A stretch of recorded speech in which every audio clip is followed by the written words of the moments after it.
Está começando mais um programa, Momentos Espirituais, produzido pela equipe de comunicação do Centro Espírita Paulo de Tarso, Vinhedo.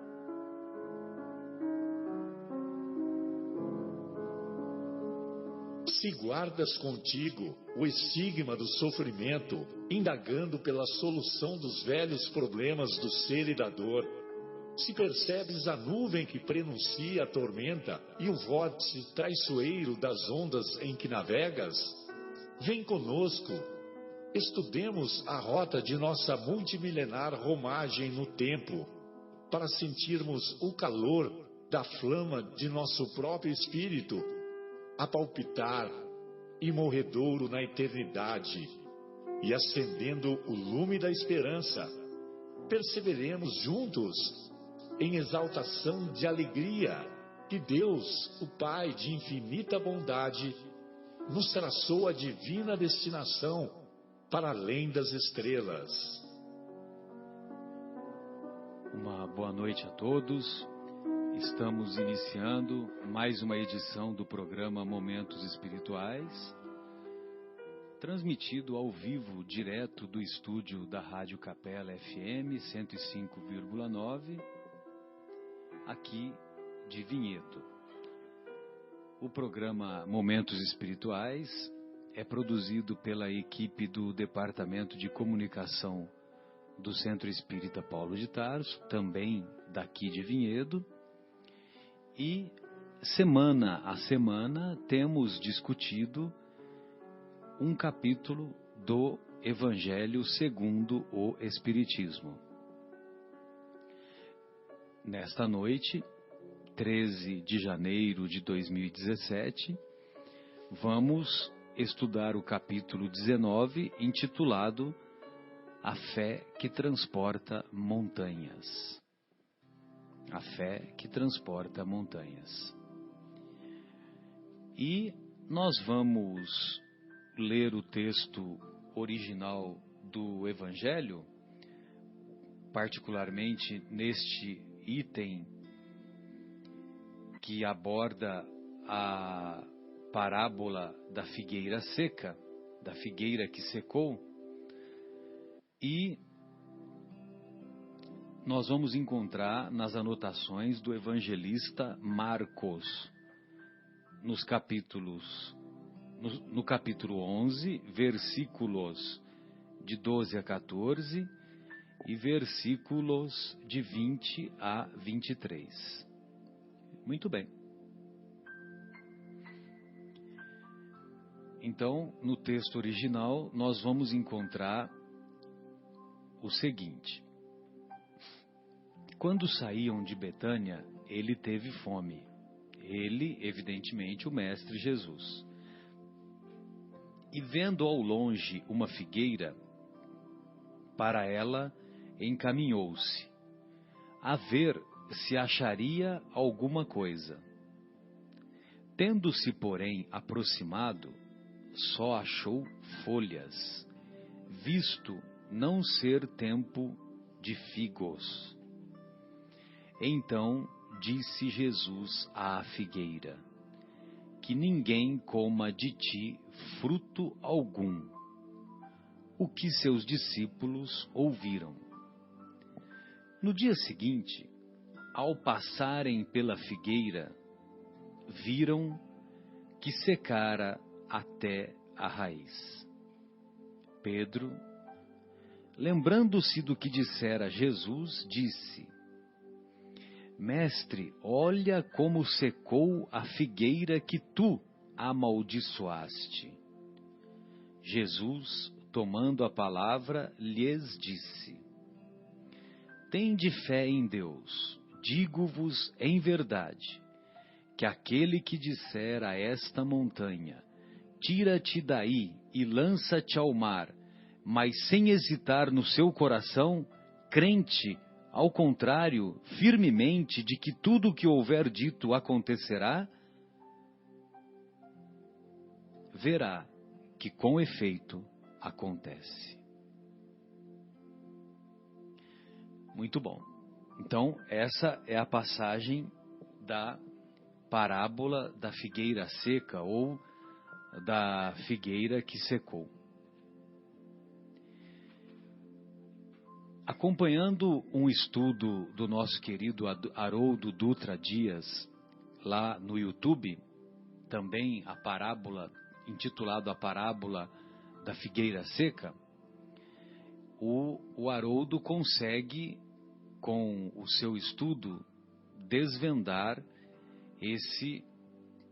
até alguns dias atrás, essa passagem que para mim era um mistério, né? E era difícil de entender, né? Porque como Jesus, governador planetário, aquele que manda nessa bagaça, né? Que a gente fala brincando, né, João? Como que ele pode amaldiçoar alguma coisa? Você acha que Jesus vai amaldiçoar alguma coisa? Jesus vai expulsar demônios? Jesus não expulsa ninguém. Jesus encaminha os espíritos menos felizes, os espíritos imaturos, os espíritos que estão desviados do caminho do bem. Agora, amaldiçoar uma figueira, será que é só isso mesmo?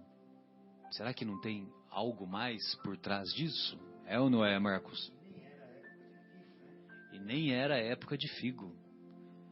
E nem era época de figo, como está dizendo aqui o nosso querido Marcos. Opa. Pode falar. E não era, né, como estamos falando, não era nem época de figo, não tinha figo, porque não era época que ele foi lá e amaldiçoou. Exatamente. Não, e no dia seguinte, quando eles voltaram de Jerusalém, estava seca, até a raiz. Até a raiz. Meu Deus, que negócio é esse? Então, realmente, tem algumas passagens que, se a gente não tem um conhecimento mais amplo, fica difícil de entender mesmo, né? Verdade, a simbologia a simbologia. Muito bem, então ele diz que essa passagem, como em outras que são encontradas tanto no Antigo Testamento quanto no Novo Testamento, e nós vamos encontrar lá, até pediria para o Guilherme, se você puder localizar, Isaías capítulo 20, versículos de 1 a 5. Isaías capítulo 20, versículos de 1 a 5. Então, nessa passagem, o profeta Isaías, ele encena uma parábola. Olha só. E tem várias outras passagens que são assim. Tem Jeremias, tem Jeremias, tem um outro autor que agora me fugiu o nome. Mas em Jeremias, com certeza. E aí, então, nessa passagem da parábola que o Isaías encena, Deus fala para Isaías despir-se, e depois que ele se despe, ele fica com as sandálias. Aí Deus fala para ele, agora tire as sandálias, entre no centro de Jerusalém e fique andando para lá e para cá, dando voltas no centro de Jerusalém. Imagine, né? Um profeta, olha a vida do profeta, como que é difícil, né? Imagina o cara, entra lá no centro de Jerusalém, não sei exatamente quanto tempo antes, deve ser 700, 800 anos antes de Cristo, e dá a volta em Jerusalém, no centro de Jerusalém, completamente despido e descalço. E descalço. Enviado por Sargon, rei da Síria, atacou Asdod e a conquistou. Nessa mesma... Eu gostaria que você lesse, essa essa voz do computador não vai ficar legal. Então, você pode ler essa passagem, Guilherme? Depois tem uma outra que eu vou pedir, tá? Mas depois eu te falo. No ano em que o general enviado por Sargon, rei da Síria, atacou Asdod e a conquistou. Nessa mesma ocasião, o Senhor falou por meio de Isaías, filho de Amós, e disse: tire o pano de saco do corpo e as sandálias dos pés. Ele obedeceu e passou a andar nu e descalço. Disse então o Senhor: Assim como o meu servo Isaías andou nu e descalço durante 3 anos, como sinal de advertência contra o Egito e contra a Etiópia, assim também o rei da Assíria, por vergonha do Egito, levará nus e descalços os prisioneiros egípcios e os exilados etíopes, jovens e velhos, com as nádegas descobertas. Os que confiavam na Etiópia e se vangloriavam no Egito terão medo e ficarão decepcionados. Pois não. Então, justamente essa passagem que revela que se os israelenses se unissem aos assírios, era isso que aconteceria com eles. Então, era uma profecia encenada. Você entendeu? Essa que era a interpretação que foi dada depois que os estudiosos se aproximaram de Isaías e perguntou para ele o que significava tudo aquilo. E aí, o que você quis dizer? Entendeu? Então, na verdade, estava sendo encenada uma profecia. Que se Israel se unisse aos assírios, aconteceria o mesmo que aconteceu com os etíopes. Que eles passariam vergonha, os prisioneiros passariam vergonha, sendo tornados prisioneiros e sendo levados de um canto a outro, como prisioneiros, completamente despidos. Entendeu? Aí o que aconteceu? O Israel, naquele momento, não se uniu aos assírios. Ou seja, a profecia encenada foi a cabo, né? Deu o resultado esperado.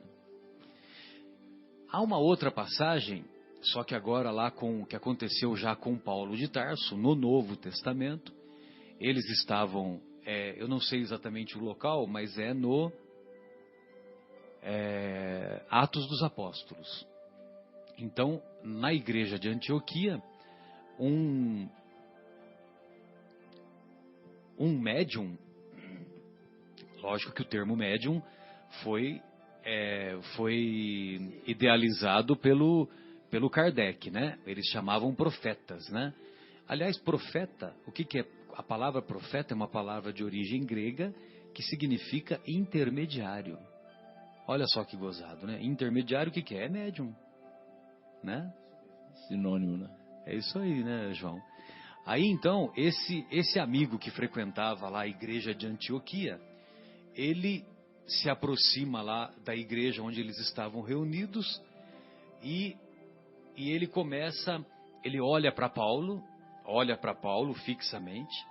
Aí ele tira o cinto de suas vestes, amarra as mãos, depois amarra os pés. Aí ele se levanta. A princípio, quando ele começou a se amarrar, ele teve alguns tremores. A princípio até parecia que ele teria um ataque epiléptico, uma convulsão, um ataque epilético. Aí, quando ele termina de fazer toda essa encenação, ele aponta para Paulo. Aí todas as pessoas que assistiram a essa encenação não entenderam nada. Só que Paulo era doutor da lei. O que Paulo concluiu? Porque Paulo já era Paulo, né? É Paulo depois da estrada de Damasco, não é Paulo antes da estrada de Damasco. Aí Paulo, o que ele faz? Ele fala, já sei o que ele quis dizer. Eu vou ser preso em Jerusalém. E o que acontece com Paulo alguns dias depois? É preso em Jerusalém. Ou seja, foi uma profecia, mais uma profecia encenada.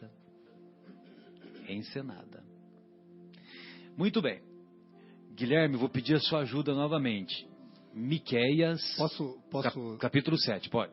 Então, Atos, capítulo 21. Você achou? Ai, que maravilha. Versículo 11. Vindo ao nosso encontro. Lê para mim. Então, Estamos falando aqui do profeta chamado Ágabo. Ágabo, é esse mesmo. Vindo ao nosso encontro, tomou o cinto de Paulo e, amarrando as suas próprias mãos e pés, disse: assim diz o Espírito Santo, desta maneira os judeus amarrarão o dono deste cinto em Jerusalém e o entregarão aos gentios. Exatamente, foi o que se deu depois. Ágabo. Ágabo. Exatamente, lá na igreja de Antioquia. Você vê que bacana? Então é a encenação de uma profecia que ocorreu. Agora, para darmos continuidade ao entendimento, Guilherme, vamos procurar o nosso querido Miqueias, capítulo 7, versículo 1. Posso ler? Por favor. Então vamos lá. Ai de mim, porque estou feito com as colheitas de frutas do verão, como os rabiscos da vindima. Não há cacho de uvas para comer, nem figos temporãos que a minha alma deseja. Nem figos temporãos. Fora do tempo. Nem figos temporãos. Muito bem. Miqueias é um profeta, de acordo com o estudo do nosso querido Haroldo, ele fala que viveu 700, 800 anos antes de Cristo. Entendeu? Aí não fala. Nós temos que procurar teríamos que procurar no início do livro do Miqueias. Mas não tem problema, viu, Guilherme? É cerca de, né? Aproximadamente 700, 800 anos. Na Wikipedia fala século 8 antes de Cristo. Então... Exatamente. Então bate com a informação, né? Beleza, você já achou aí. Muito bem. E aí o Miqueias, essa revelação que o Miqueias faz, nós temos que entender o seguinte.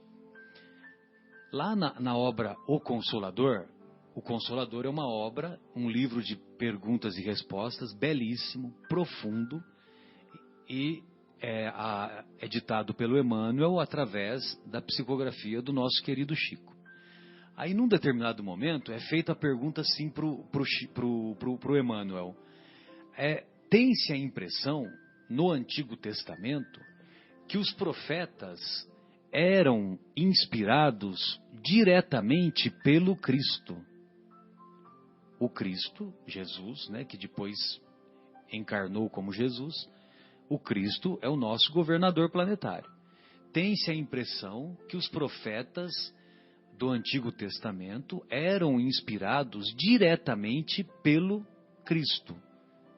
Aí o Emmanuel responde, sim, e eram verdadeiramente, e era assim que se dava mesmo. Ou seja, ele confirma, né? Jesus inspirava diretamente os profetas. Por isso que eles falam, né, Deus mandou eu fazer isso, Deus mandou eu fazer aquilo. Na verdade, quem mandou era um espírito de altíssima hierarquia. E que depois nós descobrimos quem é esse espírito de altíssima hierarquia. É Jesus, certo? Mas tudo bem.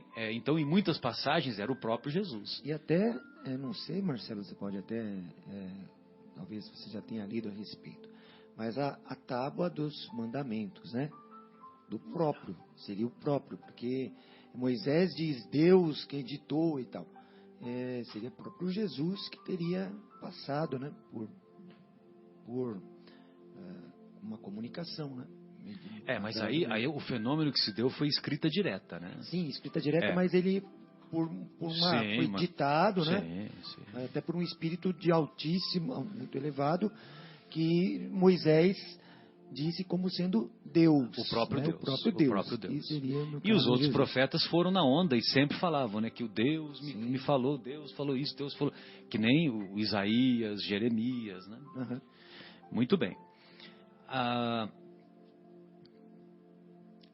Estávamos agora vocês precisam me ajudar, que agora eu esqueci onde que nós estávamos.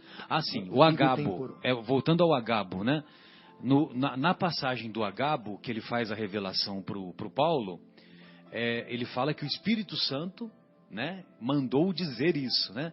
E quem é o Espírito Santo? Para nós que lemos e estudamos o Paulo e Estevão, quem é o Espírito Santo? É uma nota de rodapé. Tem lá uma nota de rodapé no Paulo e Estevão. Por Espírito Santo devemos entender o conjunto de espíritos superiores de altíssima hierarquia que auxiliam o Cristo desde antes da fundação do planeta Terra. Então, quem é o Espírito Santo? É um conjunto de espíritos muito elevados. É isso que é Espírito Santo na concepção que foi passada para o Emmanuel, e o Emmanuel passou através da mediunidade do Chico. E até dito Santo Espírito, né? Que também, algumas traduções invertem, né? O Espírito Santo é um Santo Espírito. Eu já ouvi algo a respeito também, de dizer Santo Espírito. Exatamente. Muito bem. Bem, então, aí, feita mostradas essas passagens, né, que foram encenadas algumas profecias por via mediúnica, né, por via de manifestação espiritual, o que aconteceu na parábola da figueira que secou também foi uma encenação. Só que a encenação se deu pelo próprio mestre, né? Ou seja, num dia ele amaldiçoou, entre aspas. Por quê? Porque ele chegou lá na figueira e ele só encontrou folhas. Tá certo que não era a época de colher figos, mas ele esperava a figueira temporã. E a figueira temporã já poderia dar frutos. Não é assim o conceito de árvore temporã? Os frutos temporões, que eles antecipam, né? Isso mesmo. Muito bem. Aí no dia seguinte ele volta e o Pedro reconhece a figueira, que a figueira estava completamente estéril, né? Tinha secado até a raiz. O que representa a figueira que secou? Aquilo que o nosso Guilherme leu referente à passagem de Miqueias. Ou seja, foi dada a primeira revelação, a revelação da justiça, para o povo de Israel. Durante 1000 anos aproximadamente, Jesus, o governador planetário, enviou emissários, centenas de emissários, centenas de profetas, centenas de espíritos de alta hierarquia, para que o povo hebreu abandonasse aquele conceito de orgulho da raça, aquele conceito de que era um povo privilegiado, etc, etc. Só que, embora eles tenham tido conhecimento espiritual dos ensinamentos de Deus, vamos dizer assim, só que eles não colocaram em prática. Por quê? Porque quando Jesus vem e encarna, cadê os frutos que ele esperava colher? Então a figueira que secou representa os frutos que eram esperados ser colhidos pelo Senhor, pelo Mestre, e quando ele chega na figueira, mesmo sendo temporã, só tem folhas e não tem frutos. Você compreende? Compreendo. Sabe que coisa maravilhosa, né? Hoje no Anel de Luz, a última música que nós cantamos foi O Homem, né? Foi O Homem. Até em homenagem ao amigo. E tem uma parte dessa música que ele fala que Jesus iria retornar para colher os frutos que plantou. Exatamente. Emmanuel que fez essa letra, né? A letra da música O Homem é uma letra que o texto foi feito pelo Emmanuel. Aí o Chico recebeu a visita do Roberto Carlos. Roberto Carlos era amigo do Chico, várias vezes foi tanto a Pedro Leopoldo quanto a Uberaba. E num determinado momento o Chico entregou esse texto para o Roberto e falou: olha, você pode fazer o que você quiser, os direitos autorais são seus, você faz o que você quiser. E aí ele fez essa bela composição intitulada O Homem. Linda música. Até uma sugestão, hein? A gente com frequência a gente coloca, né, essa música. Essa música é linda. Verdade. Então, a figueira que secou representa, porque a árvore no judaísmo ela tem muita representatividade. Ela pode representar uma individualidade e também pode representar uma coletividade. Então, não tem um determinado momento que Jesus fala que uma árvore boa não pode dar maus frutos e uma árvore má não pode dar bons frutos. Nós temos que dar frutos. Aí entra aquilo que você falou, né? Que ele vai colher o que plantou. Ele vai avaliar o que foi colhido, Isso o que mesmo. foi plantado. Então, nós temos que dar frutos. Agora, cabe a nós nos esforçarmos para darmos bons frutos. Senão, nós, individualmente, seremos a figueira que secou.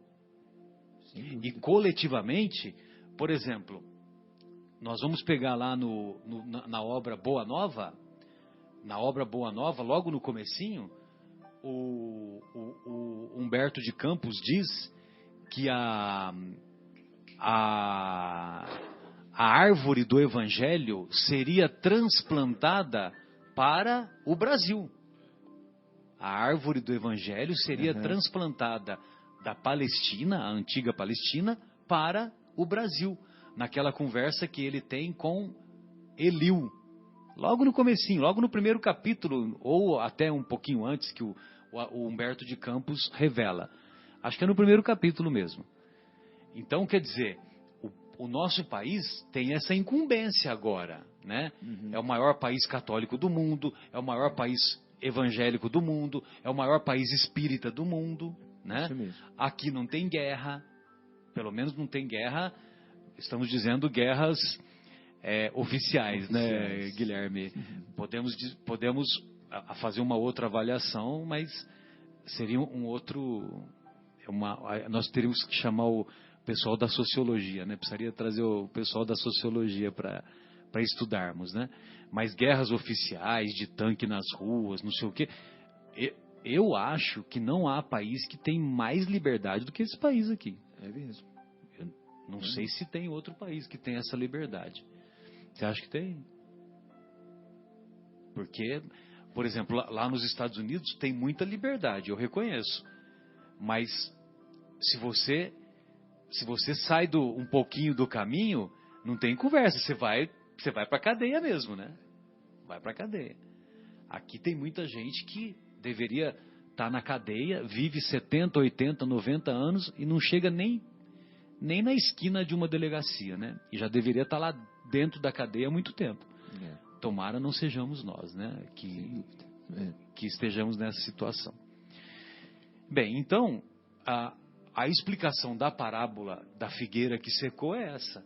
A figueira que secou representa o povo de Israel que não fez jus a dar frutos quando Jesus encarnou.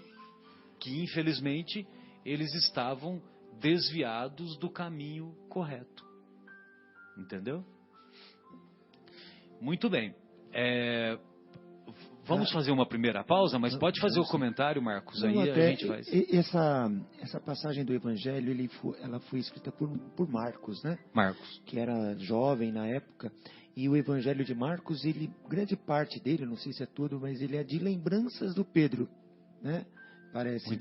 Muitas coisas foram passadas pelo próprio Pedro, porque o Marcos era sobrinho do Pedro. Né? Então isso talvez um ensinamento de Pedro que Marcos transcreveu. Ou seja, essa cena realmente, ela não deve ter existido. Para ele realmente talvez não existiu, para o Pedro foi um ensinamento que passou para o Marcos. O Pedro vivenciou esse momento. Sim, né? sem dúvida. O Marcos não. E aí o Marcos transcreveu o que Pedro falou para ele. Sim, sim. E porque a gente pensa assim, às vezes, amaldiçoar. E porque tem muita simbologia. Jesus amaldiçoar. É uma coisa assim muito... Realmente não condiz com o que ele que ele passa, né? Mas foi uma encenação de uma parábola. Exatamente. Agora você tem que lembrar que Jesus era médium de Deus, né? Jesus era médium de Deus. Entendeu? Exatamente, tem ligação direta. Ligação direta. Como ele era médium de Deus, o magnetismo que ele é portador é um magnetismo que nós...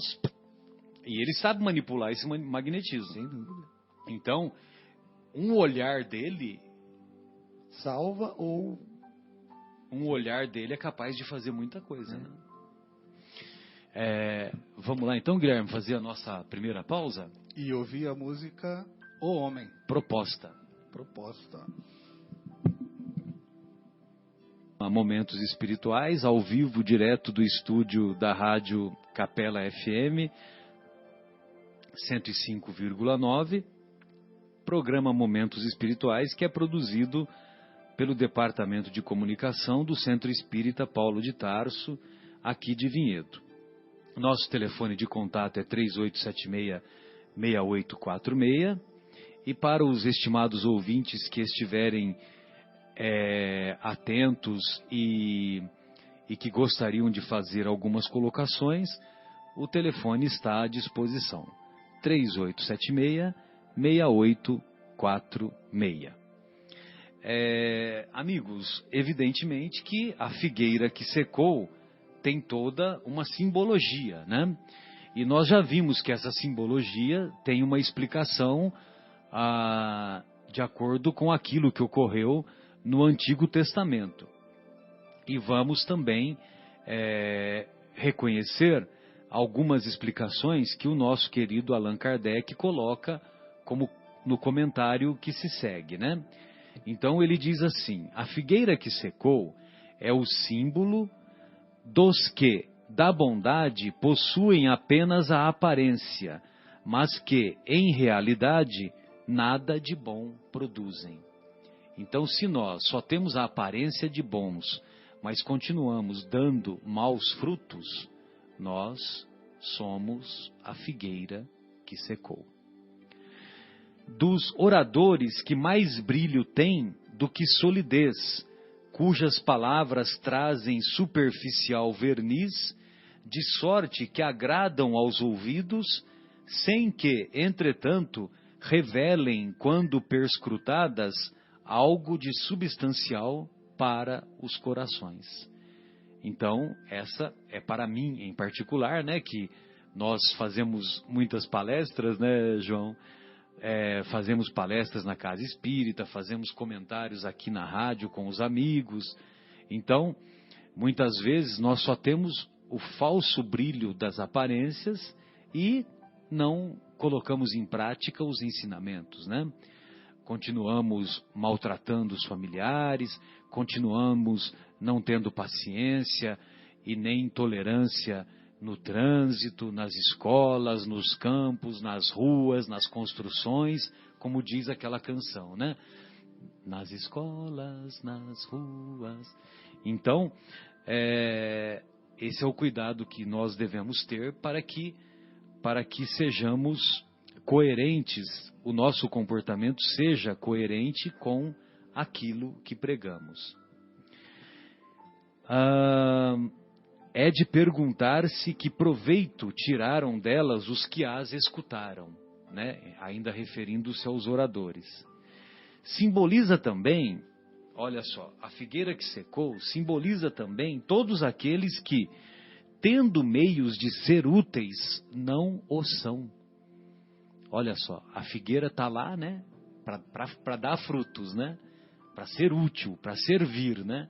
Aí chega lá, não dá frutos. Que decepção, né?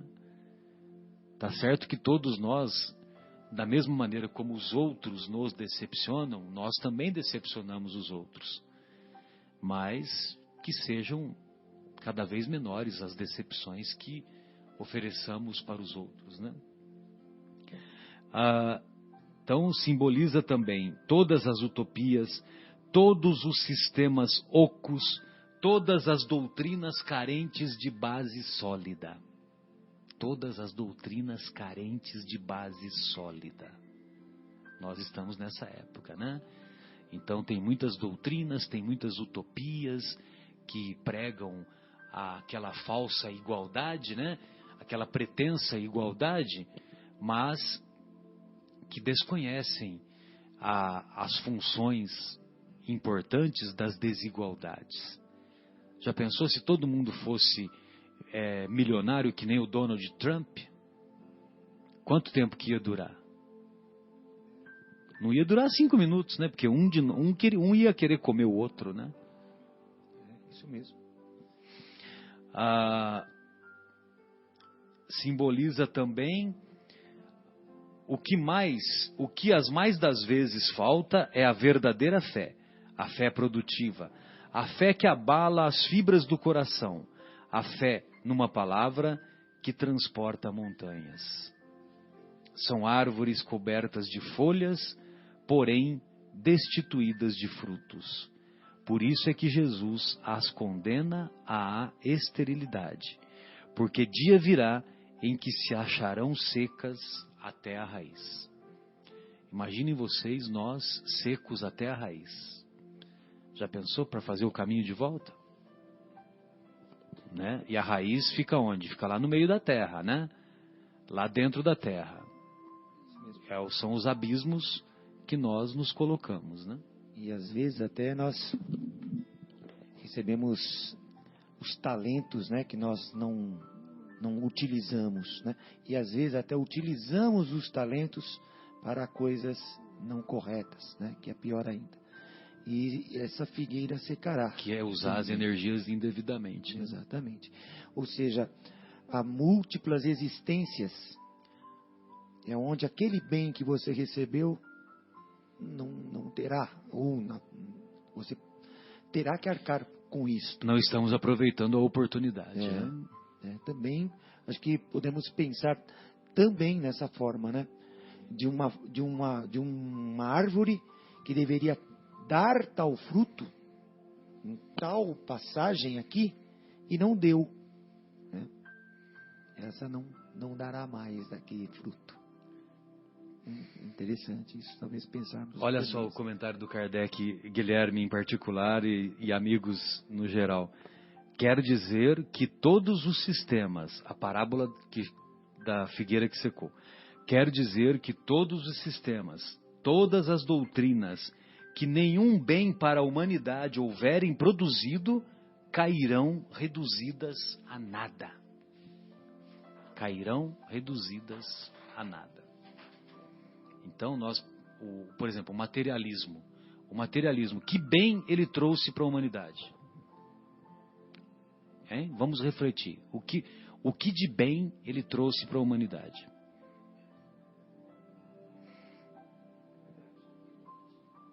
O socialismo que foi idealizado lá pelos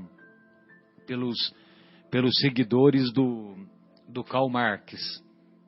Né? E esse ano, 2017, vão completar 100 anos de outubro de 17, né? Esse ano vão completar 100 anos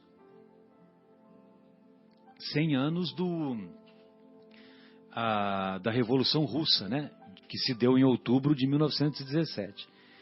E a Revolução Russa fez com que os czares fossem destituídos do poder e os bolcheviques assumissem o poder.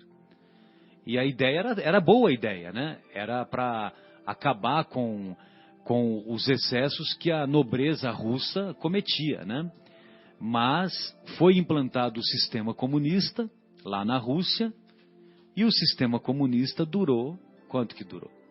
Quase 80 anos. Por aí. Né? Aí em 90 acabou, né? Exato. Porque uma coisa... espíritos diferentes, né, posto em igualdades econômicas e cada um segue o seu caminho, né? Cada um traz as riquezas ou não, enfim, é evidente que esse tipo de situação de tentar igualar digamos, os ganhos, igualar as classes, né? É uma coisa que não dura muito tempo, porque cada um segue o seu... Vou pedir para o Guilherme. Guilherme, você pode achar para mim, só para facilitar, a pergunta 811 de O Livro dos Espíritos? E o Livro dos Espíritos foi escrito em 1857. O comunismo foi implantado com o objetivo de igualdade, né? Foi implantado em 1917. Ou seja, 50, né? 60 anos, 60 anos, desculpa, João, isso aí. favor, Guilherme. Então a pergunta é: a igualdade absoluta das riquezas é possível e existiu alguma vez?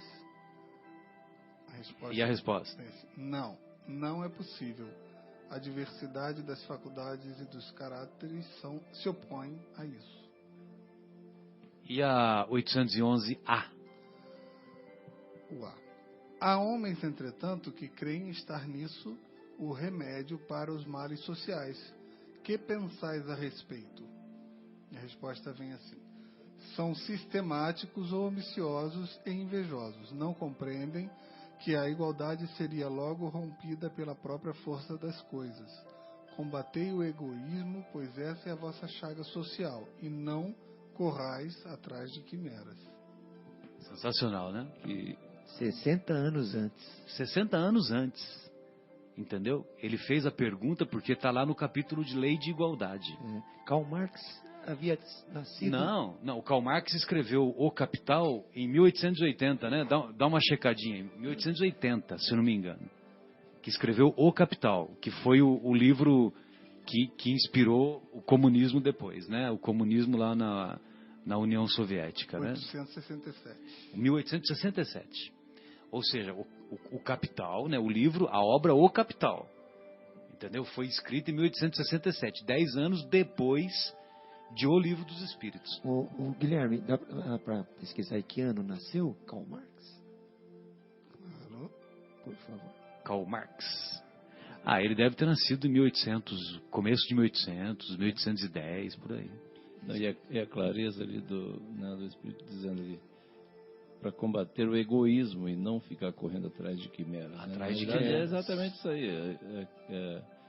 Ficam querendo buscar enrolar, né? Porque isso aí é uma embromation, né? Falando aqui. Exatamente. Falando o nosso português. Nosso português brincando aqui, né? É enrolação, né? Porque, né, os espíritos já disseram, e é verdade mesmo, a gente sabe, sem ninguém falar pra gente, a gente sabe, a gente vê pessoas que tiveram a mesma formação e são expostas às mesmas dificuldades, às mesmas facilidades, o resultado é absolutamente, completamente diferente, né? E só para responder, é maio de 1818. Já estava maduro essa época. O Kardec nasceu em 1804.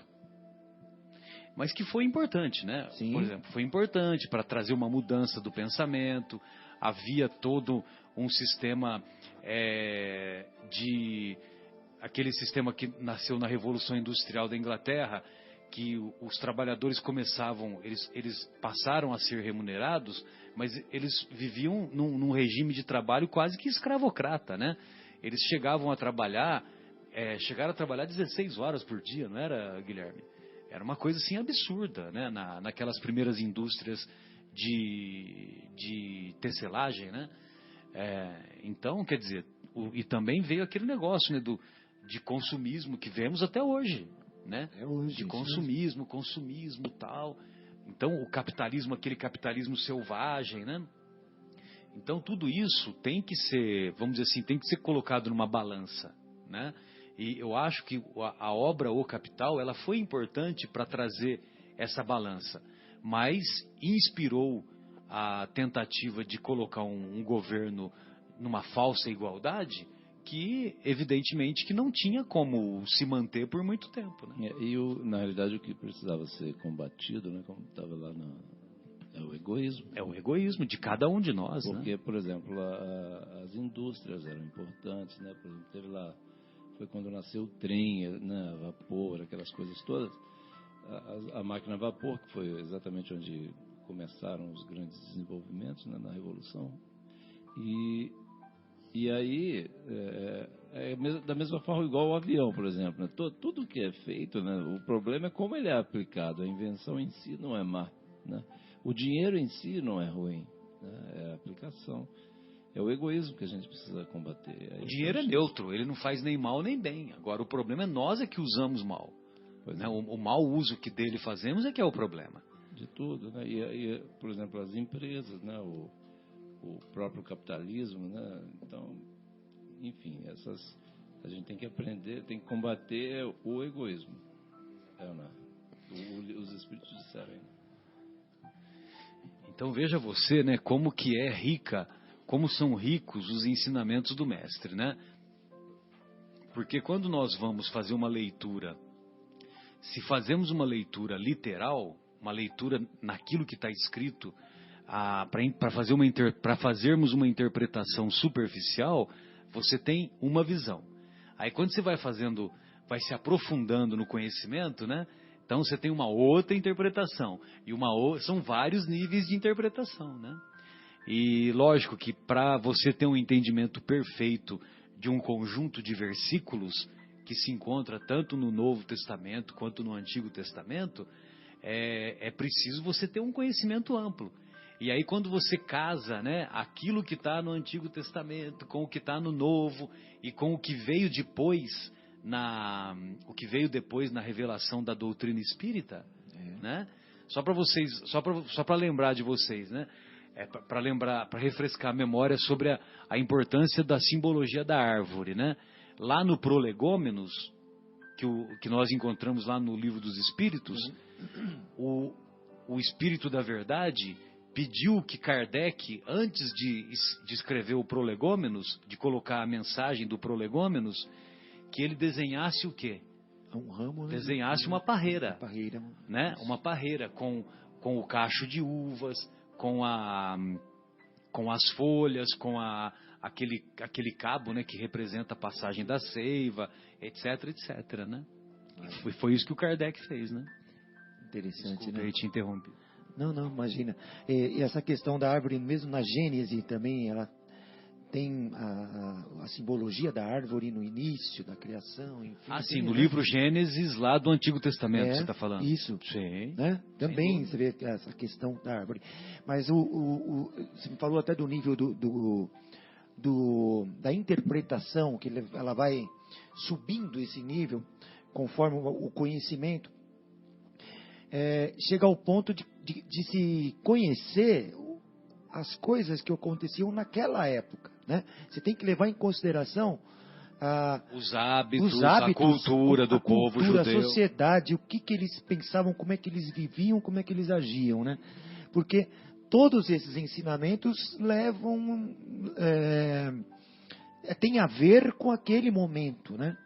Talvez até com aquele clima, com tudo, né?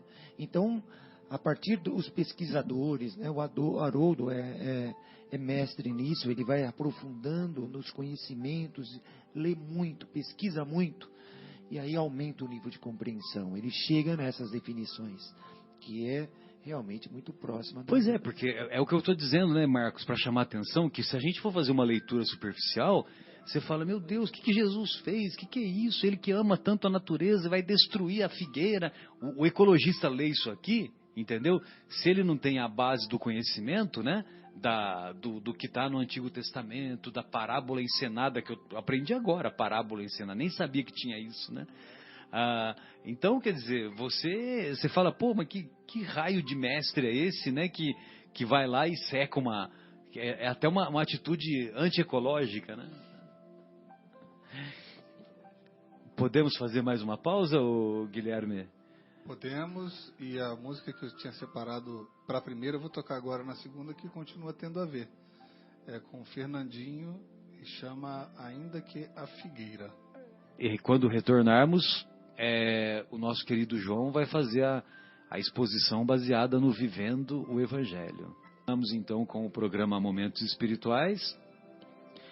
Hoje, 13 de janeiro de 2017, discutindo um pouco mais sobre os ensinos do Evangelho do Mestre, que quanto mais a gente estuda, mais a gente compreende a nossa pequenez e mais a gente compreende a grandeza, a magnitude desse Espírito belíssimo, encantador, que veio trazer a luz do entendimento, a luz da solidariedade, a luz do amor que não impõe condições, a luz do perdão sem limites, a luz, quanta luz. João, você poderia fazer alguns comentários aí sobre essa obra maravilhosa, o Vivendo o Espiritismo, ou então aquilo que você separou para nós, fica à vontade. Então, Marcelo, estava esse capítulo, né? A fé que transporta montanhas. E aí a nossa dificuldade de entender, né? Como é que a gente transforma essas lições de Jesus no nosso dia a dia? Como é que a gente aplica no nosso dia a dia, em na casa, prática, né? Na prática mesmo, na pele. Então, e aí o nosso querido André Luiz, né, vem com essa obra maravilhosa aqui, Vivendo o Evangelho, volume 2, que aborda aqui o capítulo 19, ele vem assim explicar o que é fé em Deus, a lição número 244, fé em Deus, né, para esclarecer a nossa dificuldade. Bom, ele diz assim: o mundo está repleto de pessoas de fé que acreditam no que pensam e fazem. Os que acreditam no trabalho e são empreendedores, que acreditam na inspiração e são artistas de talento, que acreditam na lei para todos e são os paladinos da justiça, os que acreditam na coragem e são os heróis reconhecidos, os que acreditam no poder e são governantes ilustres, os que acreditam no conhecimento e são expoentes da cultura, os que acreditam na riqueza e são líderes do progresso, os que acreditam nas ideias e são ideólogos de respeito, e também os que acreditam na ciência e são cientistas de prestígio, e os que acreditam na paz e são pacificadores eméritos. E aí o André Luiz conclui assim: cidadãos de destaque atuam sob os aplausos de todos, pela confiança que demonstram em si próprios e nas causas que abraçam. Contudo, os que também acreditam em si mesmos, mas com humildade depositam sua fé no bem que procede do alto, esses compreenderam Jesus e auxiliam o Mestre Divino na implantação do reino de Deus entre os homens. Que coisa linda, né? Então, assim... Que sensacional, sensacional. né? O André Luiz... Que colocação brilhante, porque, né? Os empreendedores, né? Cada função, né? E, assim, eu estava vendo que tem dois aspectos, né? Dois aspectos. Primeiro, assim, pra gente... Como é que a gente transforma a fé, né? A fé que transforma montanhas, como diz a lição, o capítulo do Evangelho. Como é que a gente traz a fé para o dia a dia? São nas ações, né? Quando Jesus falou que a gente precisava ter mais fé, e aí a gente transformar no trabalho, né? Na inspiração, se a gente for um artista, se a gente trabalhar pela justiça, né? Para a gente trabalhar realmente, efetivamente pela justiça, não se deixar corromper, né? Na coragem, por exemplo, no poder que a gente estava falando, e está no dia a dia aí nos nossos noticiários, né, os nossos governantes, né, a gente fica reclamando dos governantes, mas os governantes são um reflexo do nosso caráter, né? Eles não são nada diferente da gente. A gente fica lá, os corruptos, lá, os políticos, não, e como é que a gente é nos nossos pequenos atos, né, Marcelo? Sem dúvida. E nós que os elegemos, né? Exatamente. Então eles assim, refletem a nossa sociedade. É o reflexo da sociedade, é o nosso reflexo. Então, a gente precisa melhorar, né, nos nossos pequenos atos, né? E no conhecimento, né, o André Luiz fala aqui, né? Então, assim, como é que a gente está gastando o nosso tempo, né? Que tipo de conhecimento, que tipo de cultura, né? Com o que a gente está gastando a nossa inteligência, né? Aplicando a nossa inteligência na riqueza, né? Os líderes do progresso. Então, assim, que a gente estava comentando agora há pouco, o dinheiro não é uma coisa ruim, absolutamente. O dinheiro é uma coisa de Deus, né? Agora, a aplicação dele é que faz a diferença. E aí ele complementa que quando a gente entende como aplicar essa fé nas nossas ações no dia a dia, né? Aí a gente vai trazer que é o grande objetivo de Jesus, que é a implantar o reino de Deus entre os homens, né? Que é o quê? É modificar o nosso coração, que, como diz o Livro dos Espíritos, é retirar, né, esse egoísmo, essa chaga, né, que tanto mal faz à humanidade, né? E sempre lembrando, né, que aquele conceito do reino de Deus que foi apresentado lá na obra Boa Nova do Humberto de Campos, né?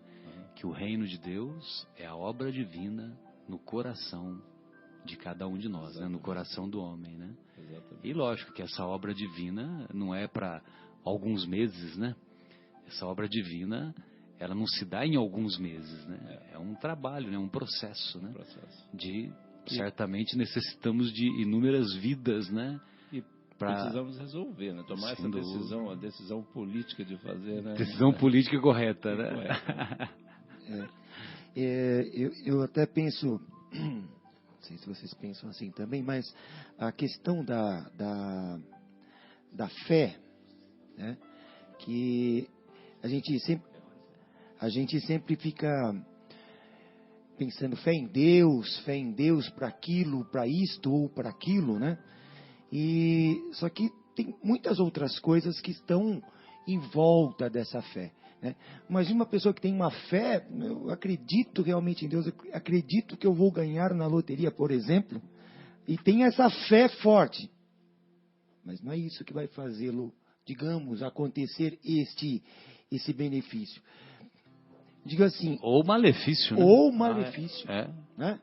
Porque se é um fosse acontecimento. assim, imagina, todos que vão fazer a sua fezinha, né? Fazer a fezinha lá todos iriam ganhar. Então, essa força dessa fé é o do acreditar, né? De colocar na prática realmente, como você estava lendo aí, João, né? De acreditar numa coisa e fazer em vários setores, né? Da nossa sociedade, né? Esta talvez é a verdadeira fé. Evidente, crer num algo superior, crer em Deus, nas lições que o nosso Mestre Jesus nos deixou, né? nas coisas que ele fazia, né? Bastava ele tocar uma pessoa, a pessoa se curava, e isso realmente acontece. Se você tiver essa força, esse acreditar em algo mais, isso realmente acontece. Ou seja, a fé ela é complexa nesse sentido, né? Não basta você querer algo ruim usando a fé. Isso acontece, não vai acontecer, né? Você querer um mal utilizando. Não, eu creio que isso vai acontecer. Você pensa, em prejuízo de alguém. Em prejuízo de alguém. Isso é o poder da fé agiria? Provavelmente não, né? Porque Deus, Jesus, é justo, é bom, né? Não deixaria que algo nesse sentido, um malefício acontecesse simplesmente pelo fato da pessoa querer aquilo tão forte a ponto de, né? Pode até, provavelmente acontecer, mas isso é outro acerto que vai ter lá para frente, né? Mas eu acredito que a fé é o querer realmente, como o João estava colocando, né? De você colocar a sua energia naquilo que você acredita, né? Que vai gerar o bem e a coisa caminha favorável. Em relação a essa definição de fé, nós nos recordamos de uma definição de Paulo de Tarso, que, se não me engano, está lá em Romanos, né? Na carta aos Romanos, que ele diz assim: fé é a certeza das coisas que se sabem e a convicção das coisas que não se conhecem. Entendeu? Então, quer dizer, ele quis dizer referindo-se sobretudo aos ensinamentos espirituais, né? E é evidente, né, que o Paulo de Tarso ele tornou-se um emissário do Cristo, né?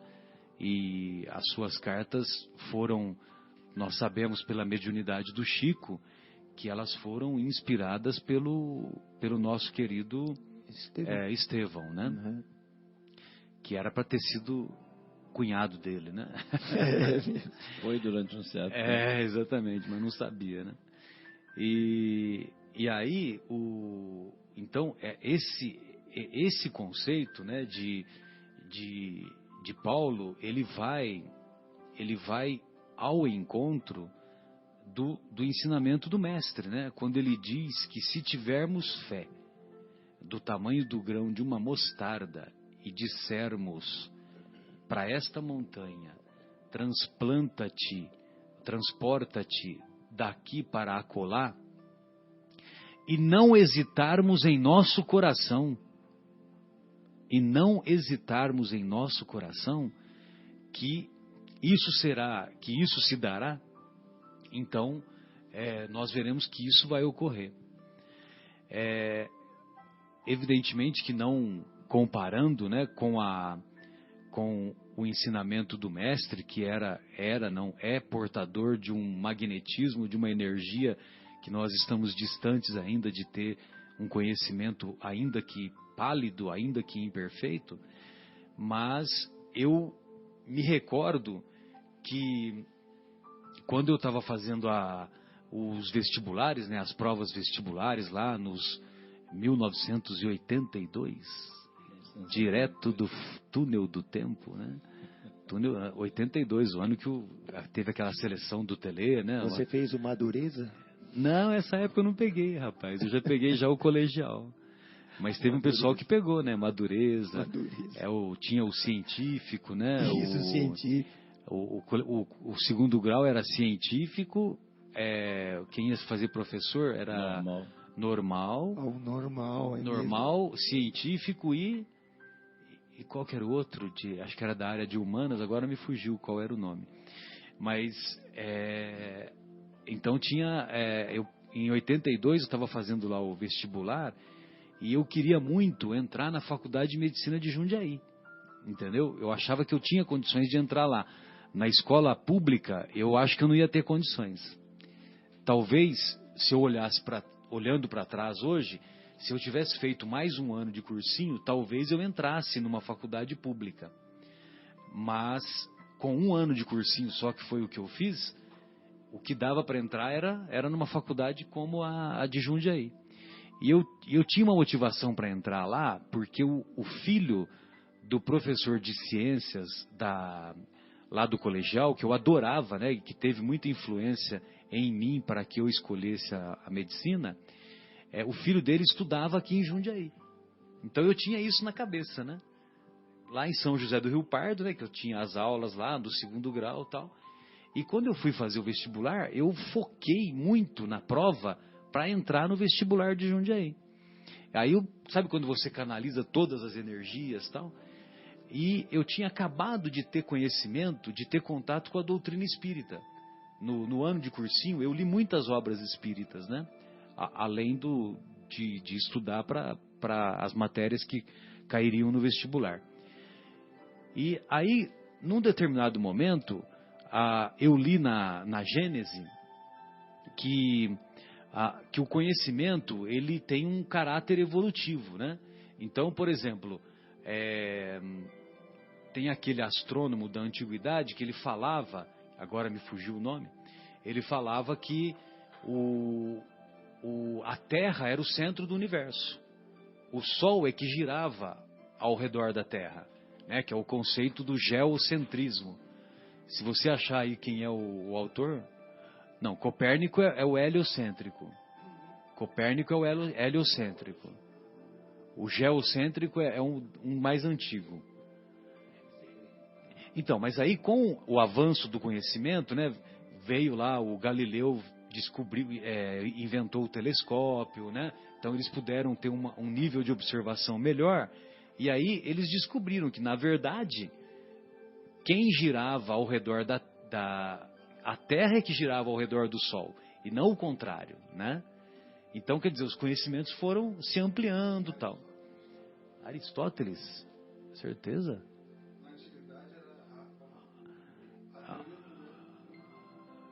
Não, é geocentrismo. Aristóteles? Tudo bem, é que eu tinha outro nome na cabeça, mas pode ser que esse outro nome tenha desenvolvido depois, né?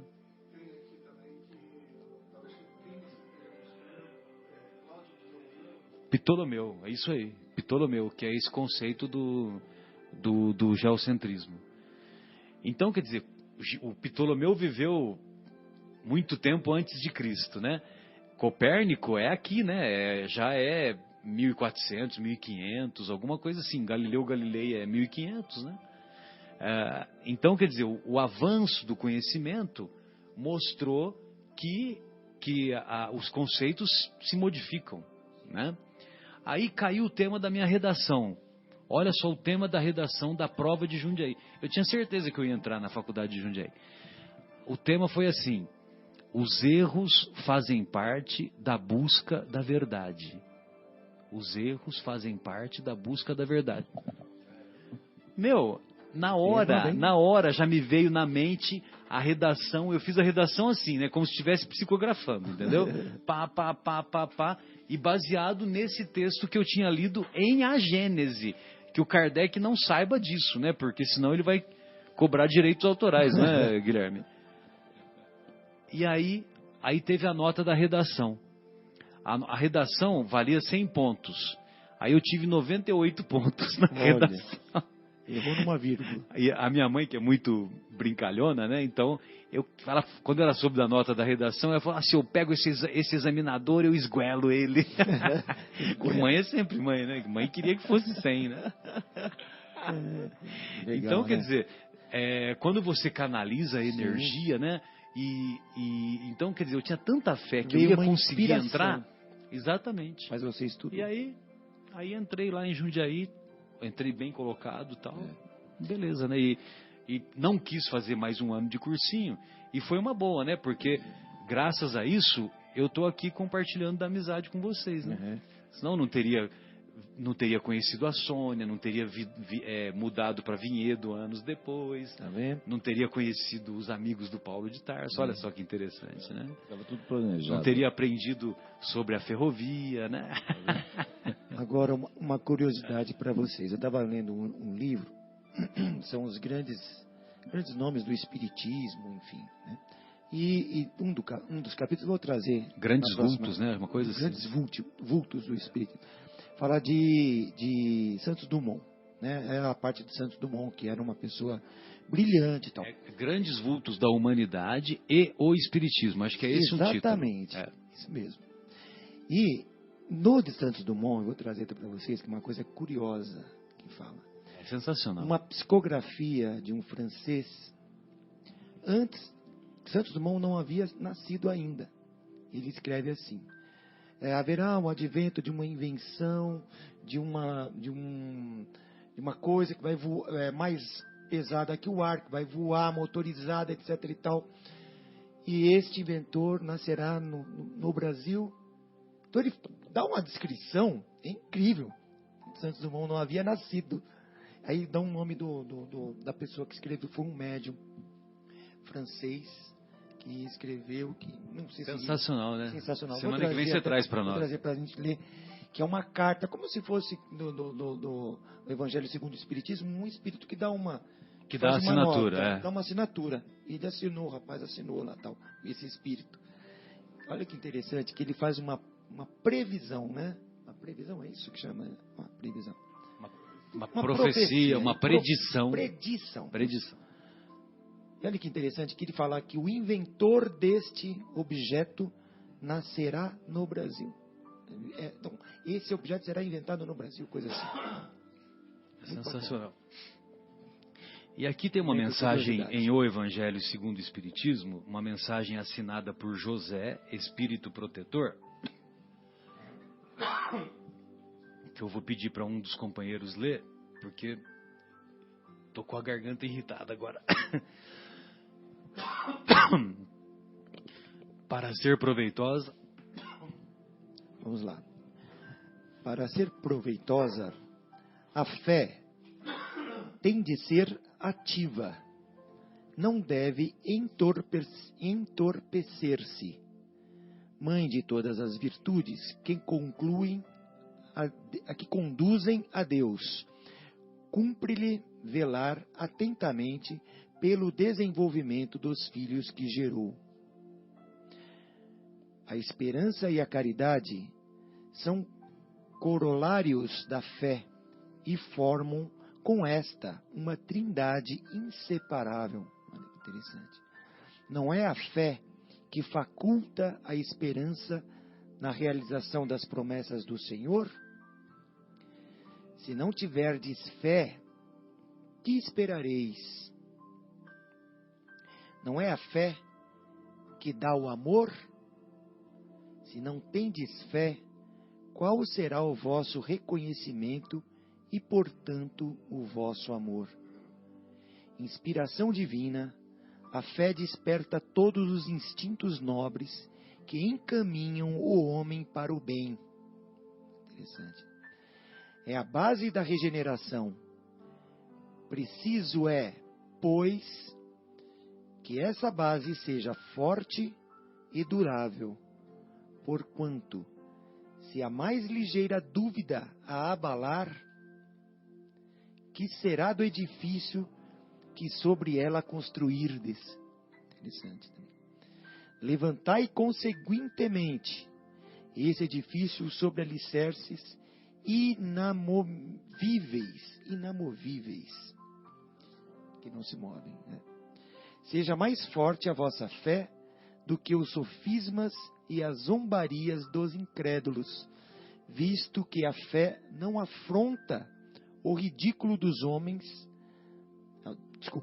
Visto que a fé que não afronta o ridículo dos homens não é fé verdadeira. A fé sincera é empolgante e contagiosa. Comunica-se aos que não na tinham, ou mesmo não desejariam tê-la. Encontra palavras persuasivas e vão à alma, ao passo que a fé aparente usa de palavras sonoras que deixam frio e indiferente quem as escuta. Pregai pelo exemplo da vossa fé, para a comunicar nos homens. Pregai pelo exemplo das vossas obras, para lhes fazer ver o mérito da fé. Pregai pela vossa esperança firme, para que lhes dardes a ver a confiança que fortifica e põe a criatura em condições de enfrentar todas as vicissitudes da vida. Tende, pois, a fé, com que ela contém de belo e de bom, com a sua pureza, com a sua racionalidade. Não admitais a fé sem controle, cega e filha da cegueira. Amai a Deus, mas sabendo por que o amais. Crede nas suas promessas, mas sabendo por que acreditais nelas. Segui os nossos conselhos, mas compenetrados do fim que vos apontamos e dos meios que vos trazemos para o atingirdes. Crede e esperai sem desfalecimento, os milagres são obras da fé. José, Espírito Protetor, Bordeaux, 1862. Sensacional. Até arrepia. Sensacional. Queridos, eu fico pensando, né? Você imagina um cara que é ateu, que é materialista, né? E ele fala, não, esse negócio de fé aí é para as pessoas menos cultas, né? Para as pessoas consideradas tolas, né?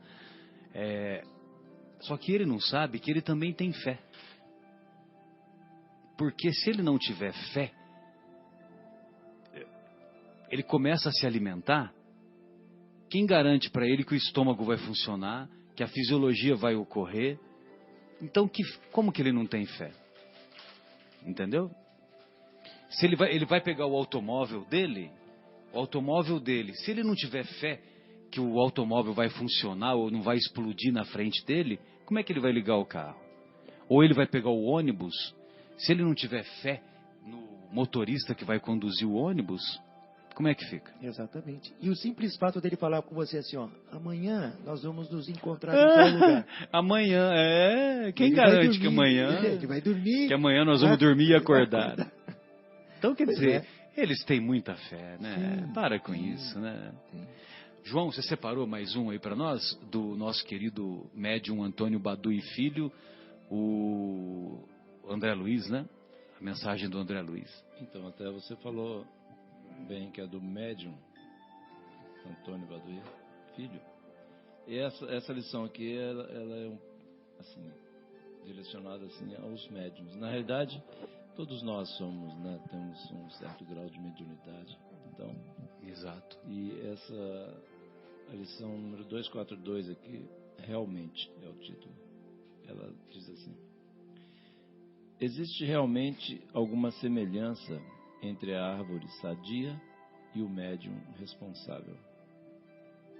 Médium responsável, como todos nós somos médios, então todos nós, quando responsáveis, né? A árvore precisa do sol.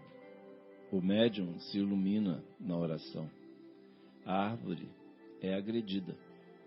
O médium é alvo de ataques. A árvore renova a folhagem. O médium melhora o interior. A árvore se fortalece. O médium se prepara. A árvore suporta o mau tempo. O médium passa por humilhações. A árvore é resistente. O médium tem fé. A árvore se desenvolve. O médium estuda. A árvore sofre a poda. O médium sujeita-se à disciplina. A árvore se mantém. O médium trabalha. A árvore cresce. O médium evolui. A árvore se defende dos parasitas. O médium se protege na vigilância. E aí o André Luiz conclui assim: a árvore retira da terra o alimento necessário para produzir. Quanto ao médium, os frutos serão bons quando suas raízes se estenderem sobre o amor e a caridade, a honradez e a dedicação, nutrindo-se do Evangelho de Jesus. Coisa linda, né? Não, e essa árvore descrita aí, você pega o Chico Xavier, né? O Chico Xavier é tudo isso. As raízes dele eram amor, honradez. Repete para mim, João, por favor. Então, amor, honradez. Sobre o amor e a caridade, a honradez e a dedicação. A caridade e a dedicação. E tendo como, nutrindo-se do quê? Do Evangelho. Do Evangelho. Então, você conhece alguém que praticou isso mais do que o Chico Xavier? Não. Como médium? Ele foi um médium completo por causa disso. Eu não vou falar perfeito porque eu não sou ninguém para julgar. Malemar eu julgo a mim mesmo, né? Mas quem que se nutriu mais do que o Evangelho, quem se nutriu mais do que ele com o Evangelho? E assim, né? Uma coisa que eu sempre comento, acho muito interessante, e acho que ainda não caiu muito a nossa ficha, né? Quer dizer, nós fomos contemporâneos do Chico. Assim, contemporâneos, né? É um privilégio muito grande, a gente tinha ele aqui do lado, aqui encarnado no mesmo país, é uma maravilha, assim, é muito emocionante a hora que a gente pega, né, vai ler mais sobre ele, conhecer, né? É muito. Ele esteve aqui do nosso lado até outro dia. Uma fonte de inspiração. Só o tempo todo, né? E ninguém praticou mais aquele ensino que nós sempre repetimos aqui, né? Que é atribuído ao Francisco de Assis. Olha lá, o Francisco, né? Francisco de Assis, que é pregai o Evangelho. Se necessário, use palavras. Olha. Né? Agora, por exemplo, quantas palestras o Chico Xavier fez? Nenhuma. Ele não era palestrante. As ações... Só que, quando ele morreu, até as pessoas que eram opositoras a ele, o respeitaram. O respeitaram pelas suas obras. Pelos frutos da árvore enorme e generosa que ele soube se traduzir para nós, né? Ele soube traduzir bem a questão da fé dele, né? Ele soube exemplificar, né? Só o tempo todo. Exatamente. O que significa a fé? Aí ele mostra a vida dele pra gente, né? É muito impressionante. Igual eu me lembro daquele programa lá na televisão, né? Como chama? Pinga Fogo, né? O Pinga Fogo. Tem o CD lá, o DVD lá em casa, é muito impressionante. É sensacional. É muito impressionante. Foi assim. Você assistiu, Guilherme? Você assistiu na íntegra? Os dois. É justamente o início do filme, né? Qual o filme? A Vida de Chico Xavier, se não me engano. Acho que é Chico Xavier o filme, não é? Chico Xavier. Acho uma coisa assim, né? É Chico Xavier. Que mostra os bastidores, ele contando depois, né, Emmanuel ao lado dele, né, e aquilo ali... A história do avião, né? Não, nem só a história do avião. O filme começa com ele pingando o colíriozinho no olho, Isso. e o Emmanuel ao lado dele, porque Emmanuel sabia, e Chico talvez naquele momento ainda não, da importância desse programa para para o movimento espírita. A repercussão, né? Exatamente. Aquilo ali foi até hoje, as pessoas, mesmo de outras denominações religiosas, quando a gente conversa, né, minimamente tem um respeito enorme pelo Chico, pela atuação dele ali. Porque pela sua obra. O programa em si, ele era, como o próprio nome diz, pinga-fogo, né? São pessoas fazendo perguntas para ele. Para o entrevistado. Para o entrevistado, e evidente, não eram para deixá-los desconfortáveis, né? Saia justa, né? Como o Roda Viva hoje, exatamente. Né? Acho que tinha um ou dois simpatizantes, os outros não eram, então, as perguntas... Só o Herculano Pires que era simpatizante.